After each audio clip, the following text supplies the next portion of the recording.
Assalamualaikum warahmatullahi wabarakatuh. Perkenalkan, nama saya Gufrianto Syani dengan nomor induk mahasiswa 23020460245, kelas Teknik Elektro dan 404. Nah, pada kesempatan ini saya dapat menjelaskan hasil makalah saya dan jurnal yang berjudul jenis-jenis kabel listrik yang digunakan dalam instalasi listrik dan panel surya, dengan dosen pengampu Akyar Muchtar, SPD, MT.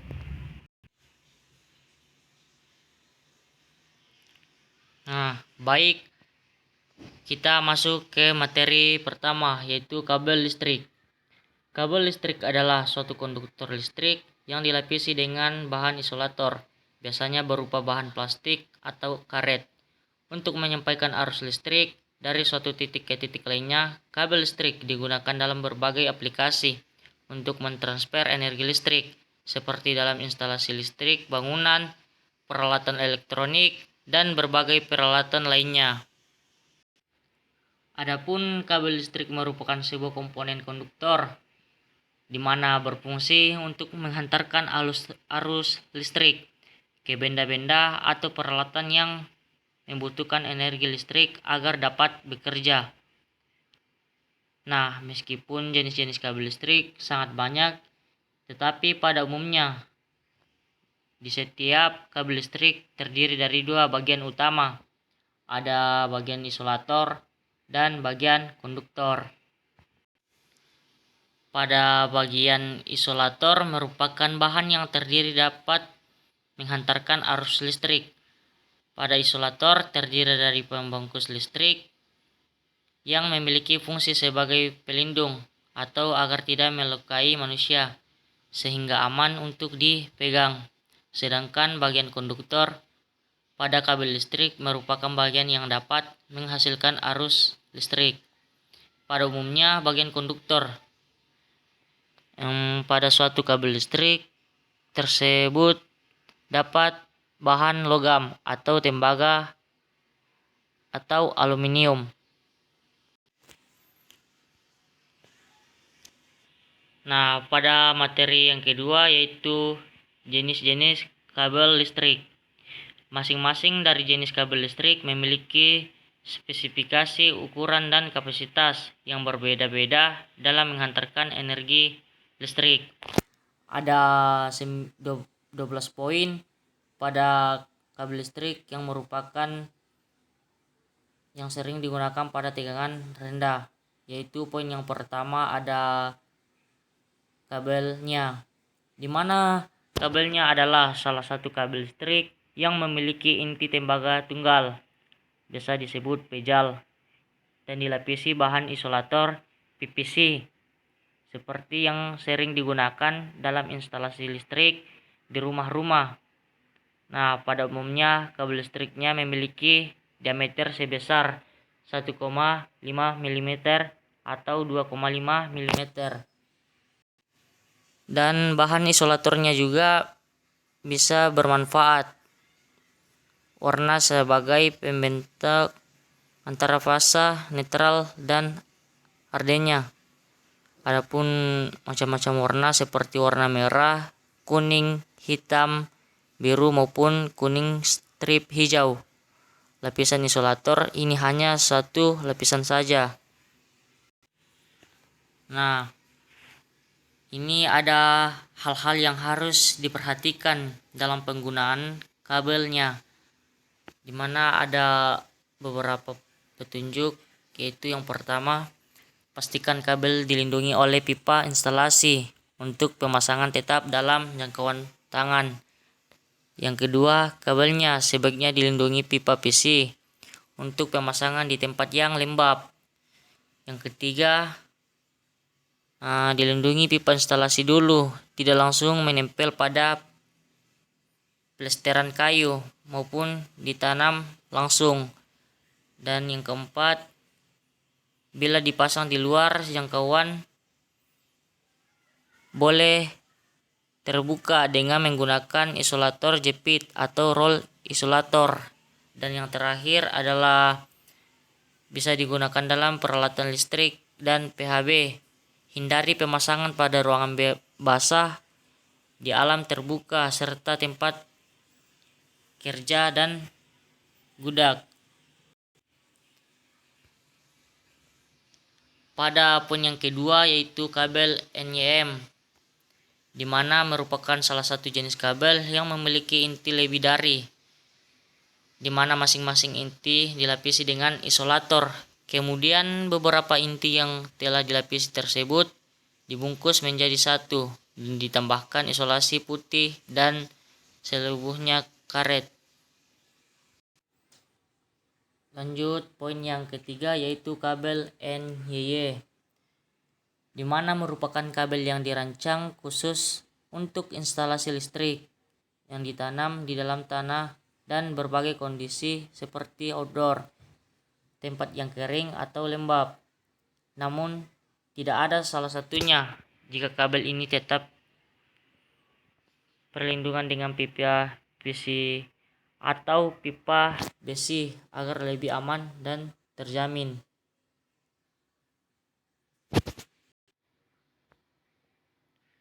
Poin yang keempat yaitu kabel NYAV, merupakan kabel yang memiliki inti terbuka dari bahan tembaga dan berserabut dan dilapisi PVC kualitas menengah. Kabel listrik ini memiliki fleksibilitas yang tinggi sehingga sering digunakan untuk menginstalasi pada panel-panel atau jalur dengan berkelok-kelok. Sedangkan untuk penggunaannya, kabelnya harus dipasang pada tempat yang lingkungan yang kering. Sangat tidak disarankan dipasang pada lingkungan yang lembab atau basah serta tidak bisa terkena cuaca secara langsung. Poin yang kelima adalah kabel NYY GBY atau NYR GBY, di mana merupakan jenis ini memiliki dua atau lebih inti tembaga dengan isolasi PVC, kemudian dilindungi kawat baja, terlilit plat baja serta isolasi utama berbahan PVC sehingga sangat kuat dan tahan lama.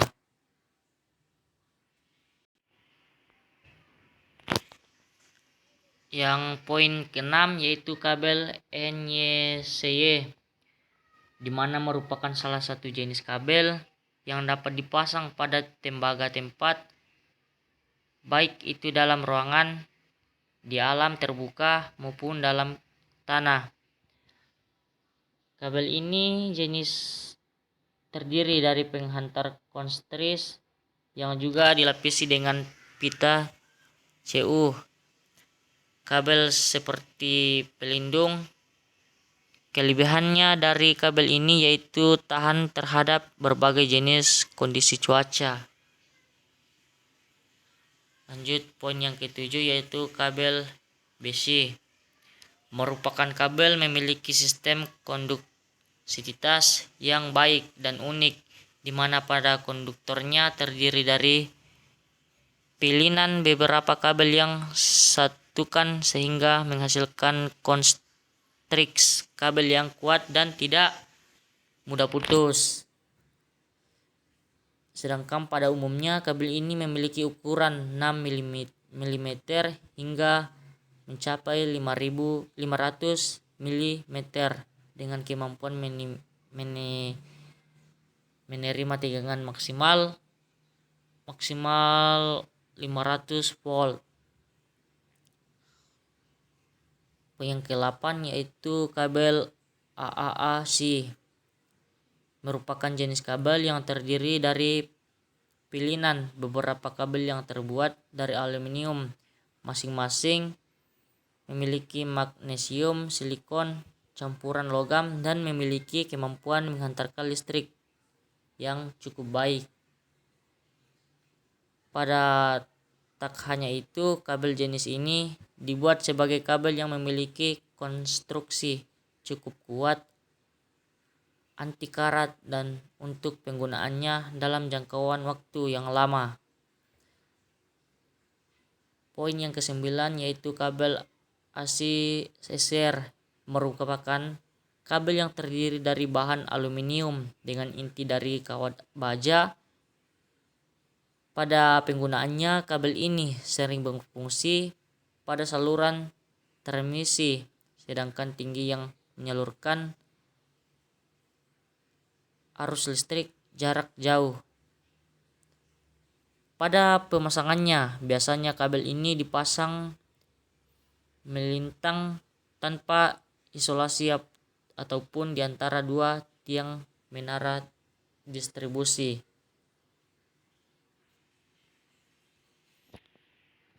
Pada poin yang ke-10 yaitu kabel ACR memiliki konstruksi dan fungsi yang hampir sama dengan kabel jenis ACR. Perbedaannya adalah pada kabel ACR memiliki kualitas yang lebih bagus dikarenakan bahan kabelnya diperkuat dengan bahan logam campuran sehingga menghasilkan kabel yang sangat kokoh dan lebih tahan lama. Pada poin yang ke-11 kabel NYMHyo, di mana merupakan kabel listrik yang memiliki dua atau lebih kabel berinteraksi serabut. Pada umumnya kabel jenis ini tidak untuk instalasi listrik, tegangan dan arus besar karena dapat menghasilkan panas yang bisa membahayakan. Dan lanjut pada poin yang terakhir yaitu kabel NYMHY atau NYYHY merupakan kabel yang terdiri dari 2-3 kabel yang berintik serabut, di mana masing-masing dilindungi oleh isolator PVC dan kemudian semuanya dibungkus dengan isolator utama.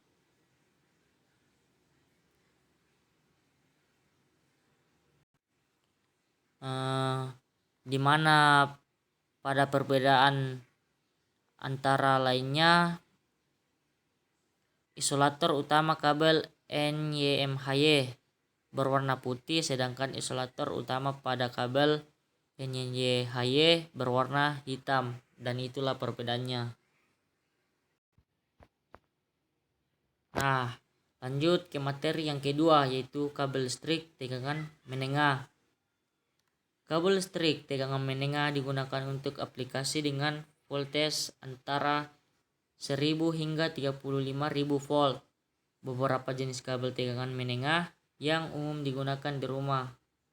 Ada 2 poin, yaitu poin yang pertama adalah kabel listrik N2X SY, di mana merupakan jenis kabel listrik yang digunakan saluran distribusi tegangan menengah. Mereka memiliki isolasi silikon seperti cross linked dan dilengkapi dengan lapisan pelindung tambahan. Poin yang kedua yaitu kabel listrik XLPE atau cross linked polyethylene merupakan jenis kabel yang sering digunakan dalam instalasi listrik tegangan menengah. Memiliki isolasi silikon chrome links yang kuat dan tahan terhadap panas. Nah, lanjut materi yang ketiga yaitu kabel listrik tegangan tinggi. Kabel listrik tegangan tinggi digunakan untuk aplikasi dengan voltage di atas 35.000 volt. Mereka umumnya digunakan dalam jaringan transmisi tenaga listrik dari pembangkit listrik ke substatis dan kemudian didistribusikan ke rumah-rumah.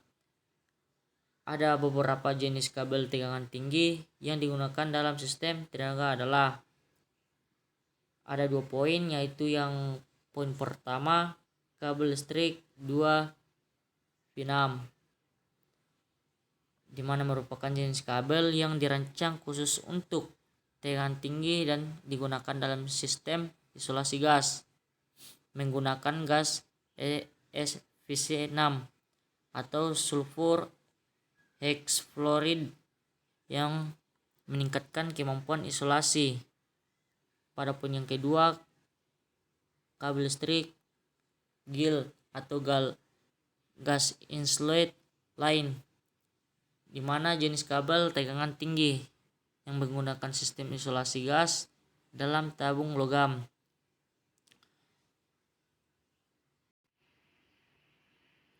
Nah, pada materi yang pertama saya simpulkan di mana sifat kelistrikan meliputi ketahanan isolasi, kekuatan elektrik, faktor daya, konstanta dielektrik, dan rugi-rugi elektrik. Sifat termal meliputi ketahanan terhadap suhu tinggi, kemampuan menahan panas, dan titik lebur. Konduktivitas meliputi kemampuan bahan untuk menghantarkan panas. Sifat-sifat meliputi kerapatan volume, viskositas, kelemahan serapan, dan tekanan permukaan. Sifat kimia meliputi stabilitas kimia dan korosi. Sifat mekanismenya meliputi kekuatan tarik, kekuatan tekan, dan kekuatan lentur. Jadi dalam pemilihan bahan isolasi, sifat-sifat ini harus dipertimbangkan untuk memastikan bahwasannya bahan isolasi yang dipilih dapat menjaga keamanan dan efektivitas sistem listrik. Nah, setelah materi yang pertama itu jenis-jenis kabel, lanjut yang materi kedua yaitu panel surya yang biasa terbagi dalam sel surya.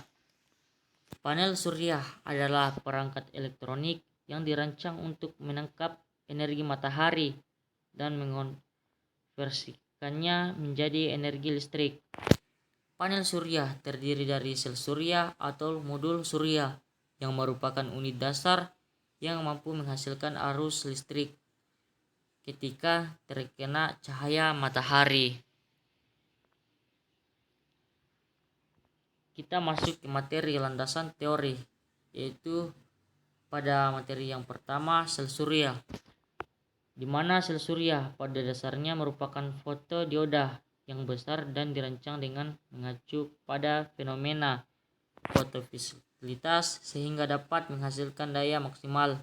Definisi sel surya adalah elemen aktif yang mengubah energi cahaya matahari menjadi energi listrik.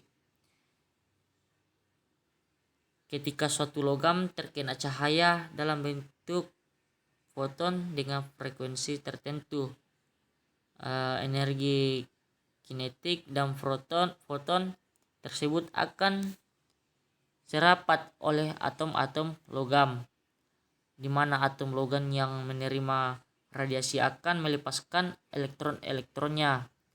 Elektronnya yang terlepas ini akan membentuk arus dengan jumlah tertentu.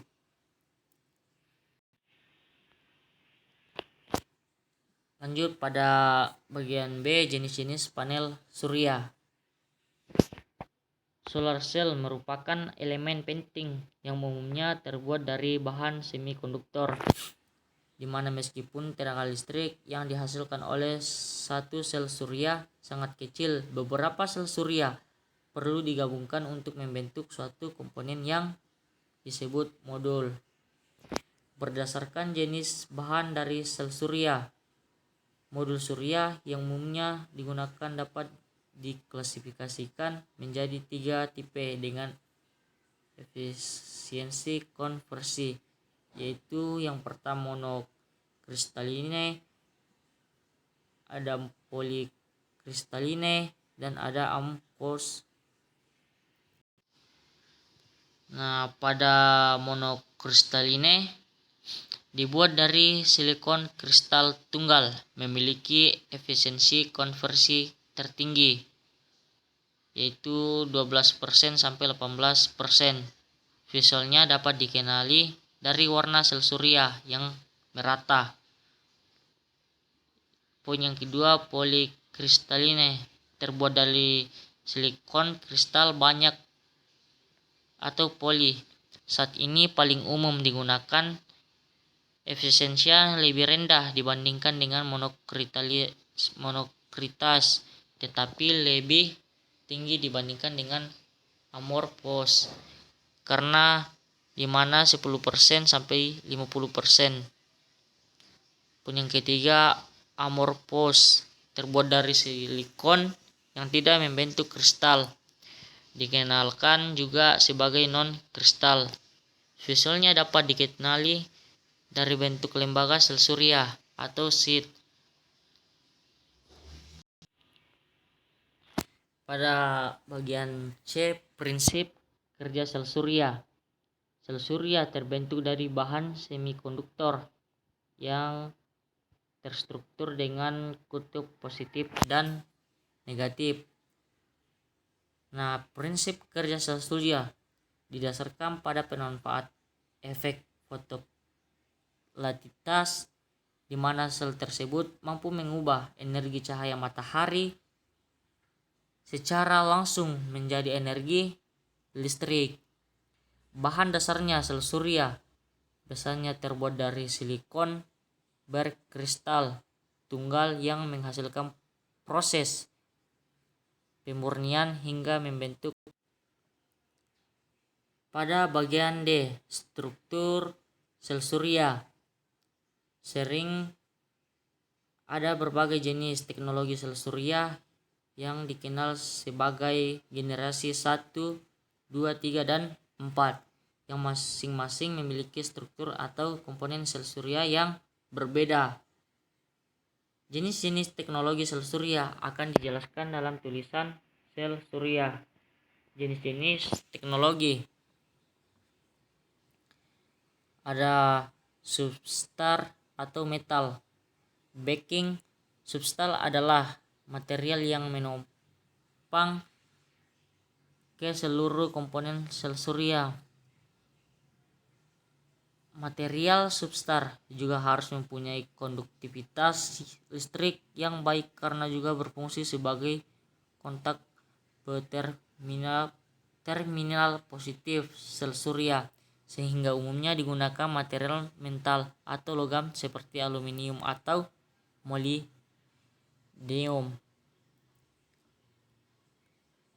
Yang kedua, material semikonduktor merupakan bagian inti dari sel surya yang biasanya mempunyai tebal sampai beberapa ratus mikrometer untuk sel surya di generasi pertama.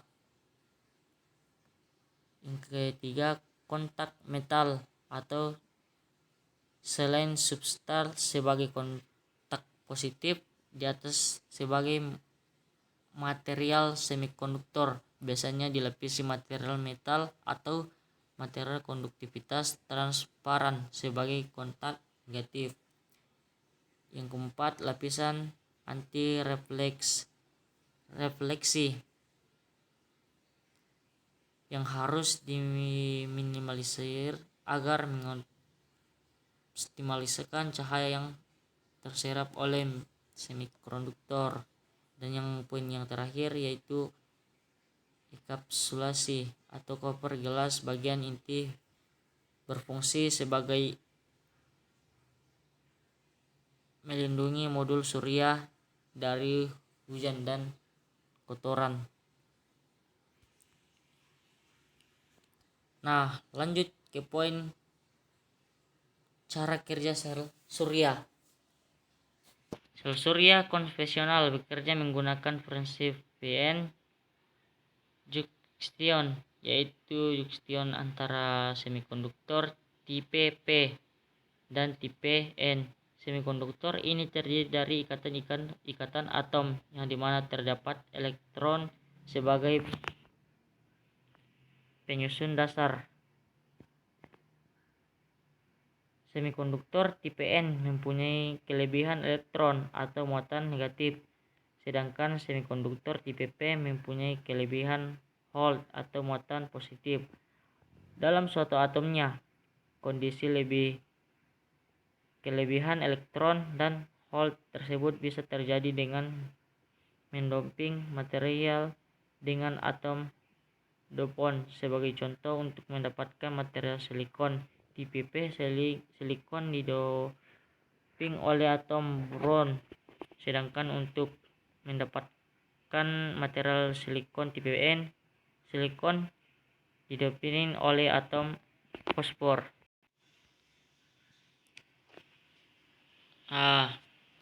Poin yang terakhir yaitu distribusi energi listrik dari solar cell ke baterai.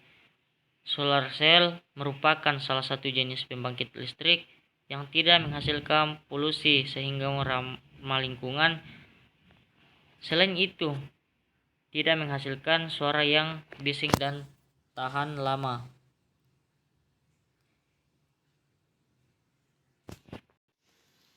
Ada beberapa kejelasan sebelumnya bahwa solar cell sangat bergantung pada intensitas cahaya matahari yang masuk pada permukaannya.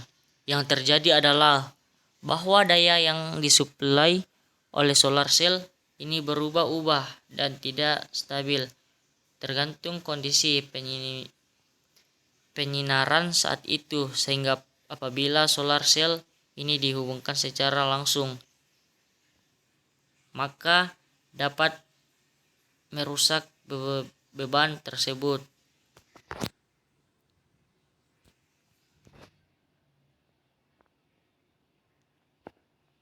Nah, kesimpulan pada materi yang kedua, saya simpulkan dalam rangka mengubah energi matahari menjadi listrik untuk mendukung mesin pengisian larva BSP, diperlukan panel surya sebesar 10 WP 100 WP untuk menjaga stabilitas tegangan.